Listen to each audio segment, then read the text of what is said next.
మన ఊళ్ళు నుంచి తోమని పల్లెటూళ్ళు. అవునయ్యా, అట్టాటి ఊళ్ళే.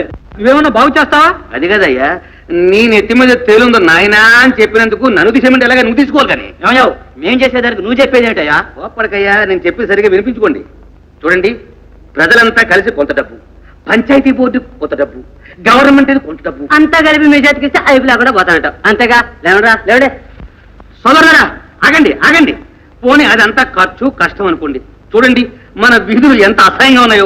ఇళ్లలో ఉన్న చెత్త చెదారం అంతా తీసుకొచ్చి వీధుల్లో బారేస్తారు. ఆహా, ఇళ్లలో చెత్త ఇళ్లలో పెట్టుకోమంటావు, లేకపోతే 10 మంది నడిచే వీధుల్లో బారేస్తానంటావు. మీ ఎత్తున వస్తే మీరు ఊరుకుంటారు. నేను ఎత్తున పోస్తే ఊరుకుంటావు? చాలు కాని పదండ్రా. నువ్వట్రా ఎవరో మహానాయకుడు వచ్చాడన్నారు. అన్నారులే. చి చి చి చి చి. జనం జనం జనం అని మనం అంటుంటే వినం వినం అని వాళ్ళు అంటున్నారు. దాసు, మన నోరు మంచిది అయితే ఊరు మంచిది అవుతుంది. కరెక్ట్. ఏమిటి, నా నోరు మంచి కదటవా? నేను చెప్పేది వినరా, ఇవి పల్లెటూరు. ఇక్కడి వాళ్ళంతా కష్టాల్లో కాపురం ఉంటున్న వాళ్ళే. కర్మ అని ఎలాగో సరిపెట్టుకుంటున్నారు.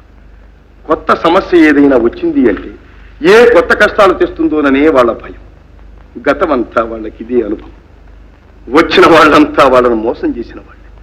దాసు, ఏదో స్వరాజ్యం వచ్చిందంటున్నారు కానీ నాయన, అది ఇంకా మా దాకా రాలేదు బాబు.